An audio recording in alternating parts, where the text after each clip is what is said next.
Close to nature is close to your world. Myron Homes, Cherubic Farms at Chevilla, 7799949104. బహుశా 55 వరకు వెళ్తున్నట్లు అంటే ఇంచుమించు 55 అంటే మనకు థర్డ్ వార్నింగ్ 53 అండి.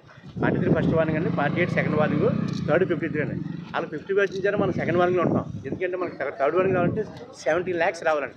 ప్రజెంట్ రన్నింగ్ వాళ్ళకి సెకండ్ వార్నింగ్ ఇచ్చిన తర్వాత వాళ్ళకి 11,50,000 వెళ్తున్నారు. మనకి ఆల్రెడీ 13,50,000 మనం ఇచ్చేస్తున్నాం. అంచేత వాళ్ళ థర్డ్ వార్నింగ్ అంతా మనకి సెకండ్ ఆల్రెడీ మన థర్డ్ వార్నింగ్ ఇచ్చిన డిశ్చార్జ్ మనం ఆల్రెడీ వెళ్తుందండి. అంచేత మన సేఫ్గా ఉంటుంది సార్. మనకు 13.1 ఉందండి, అంటే దాదాపు 13,30,000 వెళ్తుంది సార్ బిల్లు. మన సెకండ్ వార్నింగ్ బహుశా 4-3 గంటల్లో విత్డ్రా అయిపోతాం. మళ్ళీ నైట్ అర్ధరాత్రి ఇవ్వాలి. వాళ్ళు ఇచ్చారు కాబట్టి ఆ రేంజ్ మనకు అందుకుంటుంది. డిఫరెన్స్ 18 గంటల జర్నీ అండి. మనం 18 గంటల జర్నీలో మనకు అందుకుంటుంది. అంటే నైట్ 2 గంటలు మళ్ళీ మనం సెకండ్ వార్నింగ్ ఇస్తాం. అదే కంటిన్యూ తప్ప థర్డ్ వార్నింగ్ ఇవ్వండి. అది ఎంత పెరిగిన సరే మన సెకండ్ వార్నింగ్ వెళ్ళిపోతుంది. అంటే 17 లక్షలు థర్డ్ వార్నింగ్ అంటే మనం. అవును, థర్డ్ వార్నింగ్ 55 అడుగులు వస్తే వచ్చిన అది ఎంత 15 లక్షలు వస్తుంది. డిశ్చార్జ్ క్యాల్కులేషన్ మన దగ్గర 15 లక్షలు కాబట్టి అడుగులు వచ్చినా 12 అంతే 15,50,000 దాటుతుంది వాళ్ళది. ఒక థర్డ్ వార్నింగ్ వచ్చి 60 అడుగులు వచ్చింది సరే. ఇప్పుడు ఇటు సరే భద్రాచలం సరే, ఇటు పక్క నుంచి శబరి ఇంకేం లేదా? దేశంలో వాటర్ పడేస్తున్నాం. కాలేజ్ నుంచి మేము చూస్తాం, కాలేజ్ నుంచి అక్కడ నుంచి వచ్చే ఇన్ఫ్లోని బట్టి ఇక్కడ క్యాలిక్యులేట్ చేస్తాం. మన మెయిన్ భద్రాచలమే. భద్రాచలంలో లాస్ట్ ఇయర్ భద్రాచలం 71 అడుగులు 70 ఇక్కడ కానీ 70 అడుగులు దాటిందంటే మనకి ఇక్కడ ఇప్పుడు మొత్తం అంతా కూడా మనకి స్పిల్ వే మీదగానే వస్తుంది. అంతే సార్. 48 వాటర్ అంతా 48 గేట్ల మీద వస్తుంది. 48 గేట్లు ఎత్తేసి ఉన్నాయి. అక్కడ క్యాలిక్యులేషన్ తెలీదు. అక్కడ క్యాలిక్యులేషన్ తెలుసు కానీ మన కరెక్ట్గా మన స్టాండర్డ్ అండి. ఇది స్టాండర్డ్. ఇది ఉందండి. 175 గేట్లు కూడా అన్ని క్లీన్లీ పెట్టారు. 7 మీటర్లు ఎత్తేసాం. నిన్న 5 ఉంటే 5 7 చేసి నాకు ఒకటి చెప్పండి. ఇప్పుడు పోలవరం దగ్గర డెత్ స్టోరేజ్ వచ్చింది అనుకోండి శాండ్తో, దాన్ని ఎలాగ ఎక్స్క్వైడ్ చేస్తారు డెత్ స్టోరేజ్ని? అంటే అప్పుడు ఏం చేస్తారంటే అప్పుడు కంపెనీస్ పెట్టో రివర్స్ స్లూస్ ఉంటాయండి. అడుగు 10 స్లూస్ ఉంటాయి. అవి ఓపెన్ చేస్తారు. ఓపెన్ చేస్తే ఈ యొక్క డెట్ మెటీరియల్ వస్తుంది. సీపర్ గారు మనకి బ్లడ్లోని మెటీరియల్ వస్తుంది, మనకి వేస్ట్ మెటీరియల్ వస్తుంది. అదంతా అందులో చేస్తాం మనం. అది సరే, నేను అనేది డెత్ స్టోరేజ్ శాండ్ ఎలా తీస్తారు? ఇప్పుడు మీకు పోలవరం ప్రాజెక్టు ఉంది, 45 మీటర్లు అనేది సైజు, స్టాండర్డ్ సైజ్ అనుకుంటున్నాం. ఆ 45 మీటర్లు ఒక 20 మీటర్లు డెత్ స్టోరేజ్ శాండ్ ఫిల్అప్ అయింది అనుకోండి, అవుతుంది, డెఫినెట్గా అవుతుంది. దాన్ని ఎలా తీస్తారు అని అంటున్నారు. అంత లోతులో ఎలా తీస్తారు? అట్లా కాదు, ఇది 45 మీటర్లు 25 ఫర్ ఇన్స్టెన్స్ 20 మీటర్లు వాటర్ ఉంది, ఓ 20 మీటర్ల శాండ్ ఉంది. ఫ్లడ్ టైంలో హెవీ ఫ్లో వస్తుంది. ఆ డెత్ స్టోరేజ్ శాండ్ని మరి అది వాటర్ ఉండాల్సిన చోట ఇది ఉంటుంది కదా, మరి ఉన్నప్పుడు ఆ ఫ్లో ఇంకా ప్రెషర్ పెరిగిపోతుంది కదా. దానికి కొంతవరకు వచ్చండి రివర్స్ లూజ్ గేట్ నుండి పోతారు. మనకి ఈ స్కౌట్ లూజ్ గేట్ అవ్వకుండా మనకి ఏటా ఎత్తారు సార్. ఎత్తినప్పుడు ఏమంటే ఈ డెబ్రీస్ మీటర్లు పేరుకున్నంతా ఈ అడుగు నుంచి లాగేస్తాను అంటే 1 మీటర్ డౌన్లో ఉంటాయండి. అప్పుడు కెనాల్ ఫ్రీ ఫ్లో అవుతుంది. సెకండ్ క్లాస్ ఇచ్చేటప్పుడు మనం ఈ కంపల్సరీ వ్యాపారం చేస్తాం. అలాగే వాళ్ళు కూడా ఆ 10 గేట్లు కూడా రివర్స్ లూజ్ గేట్ అది ఎప్పుడు చేస్తారు? బిఫోర్ ఫ్లడ్ చేస్తారు. అవును, మరి ఆ ఫ్లడ్ టైంలో మిగిలిపోతుంది కదా. ఇప్పుడు ఫ్లడ్ వచ్చే టైంకి ఇప్పుడు శాండ్ ఎప్పుడో అక్యుములేట్ అవుతుంది, ఫ్లడ్ వచ్చినప్పుడు అక్యుములేట్ అవుతుంది. ఆ అక్యుములేట్ అయ్యే శాండ్ మనము గేట్లు ఎత్తినప్పుడు ఏమవుతుంది? శాండ్ వెళ్ళదు కదా, పెద్ద శాండ్ వెళ్ళదు, డెత్ స్టోరేజ్ మిగులుతుంది. ఆ డెత్ స్టోరేజ్ని ఎట్లాగ మనం క్లియర్ చేస్తాం? కంప్లీట్ అవుతుంది కాబట్టి మనకు 180 TMC స్టోరేజ్ కెపాసిటీ అయినప్పుడు మీరు అన్నది అప్పుడు ఏర్పడుతుంది. ఇప్పుడు ప్రజెంట్ ఎప్పుడప్పుడు తోలేస్తుంది కాబట్టి వర్క్ జరుగుతుంది. మీరు అన్నది ఎప్పుడంటే అప్పుడు కమిషన్ ఆఫ్ డెవలప్మెంట్ ప్రాజెక్ట్ నాకు ఒకసారి దాని మీద మీరు ఒకసారి ఒక లైన్ తీసుకుని నాకు చెప్పండి. అదే వాళ్ళనే అడిగి చెప్పండి, నేను కూడా కనుక్కుంటాను. అని మాది అయితే మేము చెప్పే కదండి వాళ్ళది కాబట్టి వాళ్ళని అడగండి, కనుక్కొని చెప్తాను. ఇక్కడ వరకైతే మనమైతే సేఫ్ మనకి సెకండ్ వన్ దాటి థర్డ్ వన్ 4 లక్షలు సేఫ్ దాటుతుంది. 60 వచ్చింది. లాస్ట్ ఇయర్ 70 వస్తే అప్పుడు థర్డ్ వన్ వస్తుంది మనకి.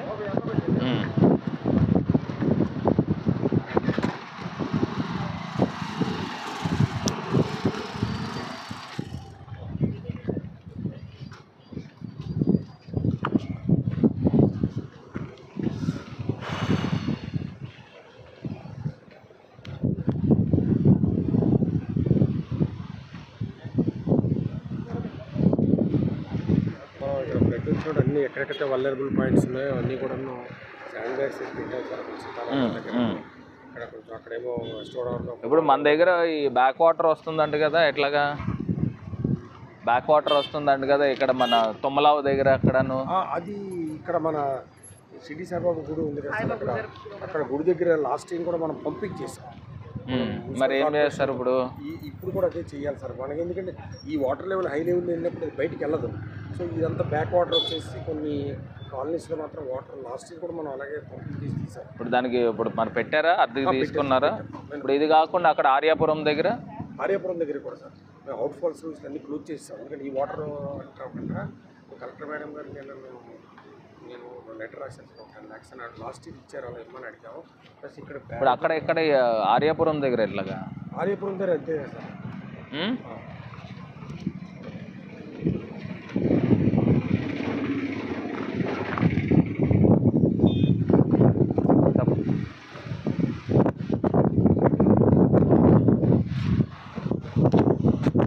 నోట 75 అండి. 150 గేట్లు సార్, ఫస్ట్ గేట్స్ అంటే ఓన్లీ ఇక్కడ నుంచి అక్కడ దాకా. ఇది దాటిన తర్వాత ఇవన్నీ ఇవి అక్కడ గోదావరి అంట కదండి. ఇది 2 స్ప్లిట్ అయిపోతుంది. గౌతమి గోదావరి, వశిష్ట గోదావరి. గౌతమి గోదావరి అంటే ధవళేశ్వరము, ర్యాలీయారం, ఈ 2 ఆరం కలిపి గౌతమి అండి.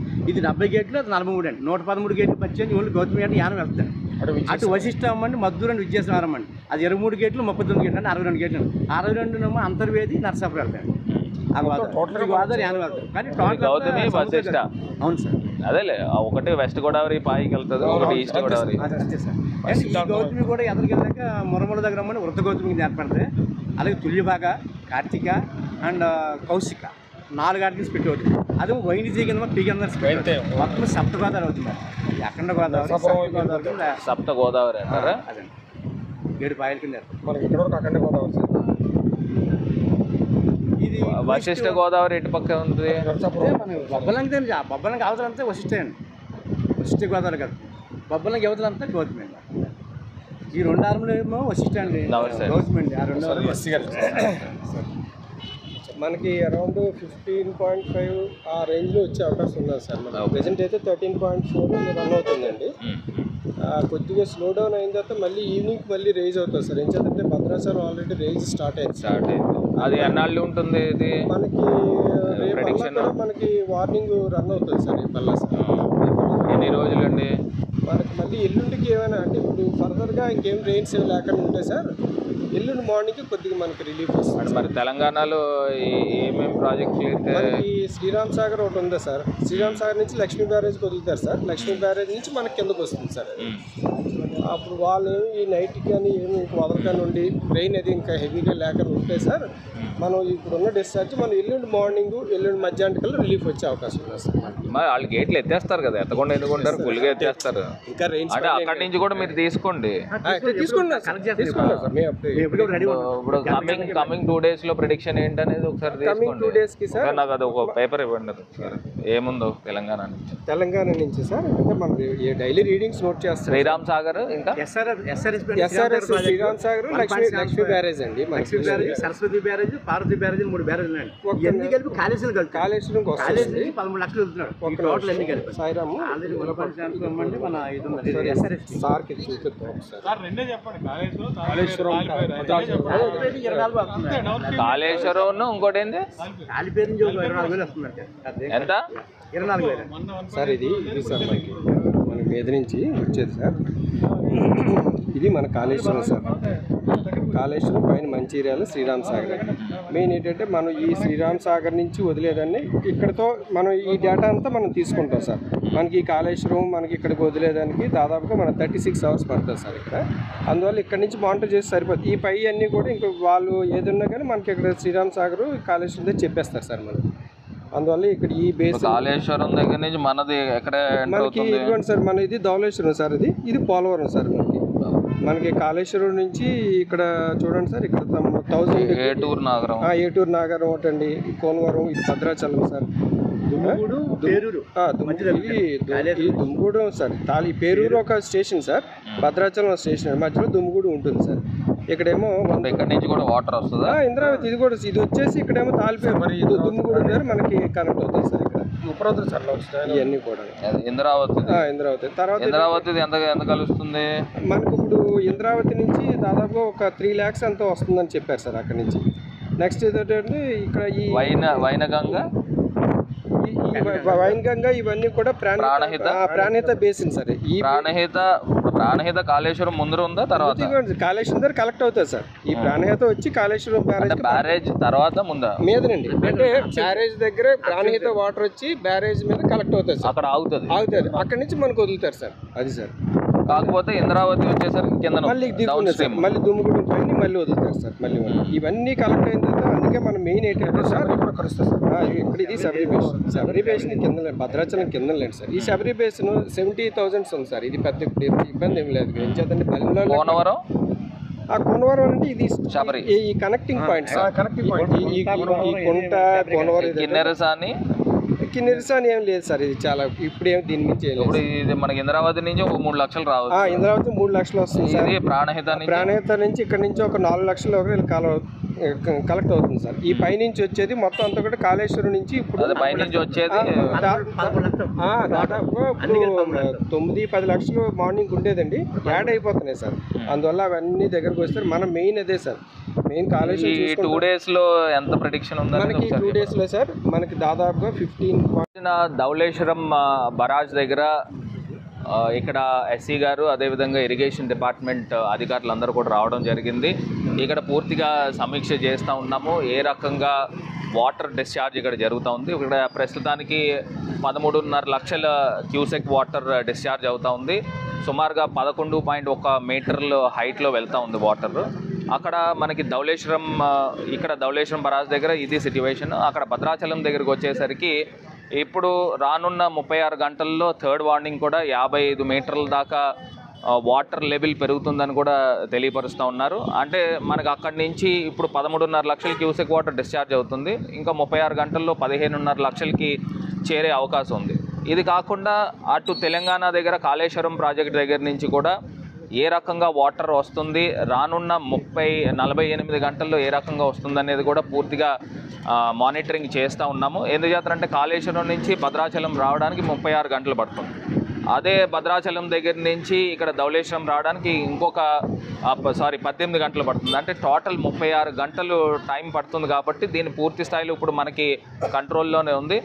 ప్రధానంగా ధవళేశ్వరం బారాజ్ తర్వాత డౌన్ స్ట్రీమ్లో ఉన్న లంక ప్రాంతాలు ఏవైతే ఉన్నాయో అక్కడ రాకపోకలన్నీ కూడా ఈ ఫ్లడ్ వాటర్ రావడం వలన అది బంద్ అవ్వడం జరిగింది. దానిపైన పూర్తి స్థాయిలో కలెక్టర్స్ అధికారులతో సమీక్ష చేసి దాని సహాయక చర్యలు చేస్తూ ఉన్నారు. ఇంకా బండ్స్ ఏవైతే ఉన్నాయో అక్కడ శాండ్ బస్తాలు కూడా వేసి ఇవన్నీ కూడా పూర్తి స్థాయిలో పటిష్టం చేస్తూ ఉన్నారు. ఇది కాకుండా పూర్తి స్థాయిలో ఒక కంట్రోల్ రూమ్ కూడా ఏర్పాటు చేసి ఎక్కడెక్కడ ఇబ్బందులు ఉన్నాయో, ఒకవేళ ఎక్కడైనా లంక గ్రామాల్లో ఫుడ్ సప్లై కానీ లేకపోతే ఇంకోటి కానీ లేకపోయినా ఇవన్నీ కూడా పూర్తి స్థాయిలో కలెక్టర్ పర్యవేక్షణలో జరుగుతున్నాయి. కాబట్టి ఏ రకమైన ఇబ్బందులు లేవు. పూర్తి స్థాయిలో మన కంట్రోల్లోనే మానిటరింగ్ కూడా పూర్తి స్థాయిలో చేస్తూ ఉన్నామని కూడా తెలియపరుస్తుంది.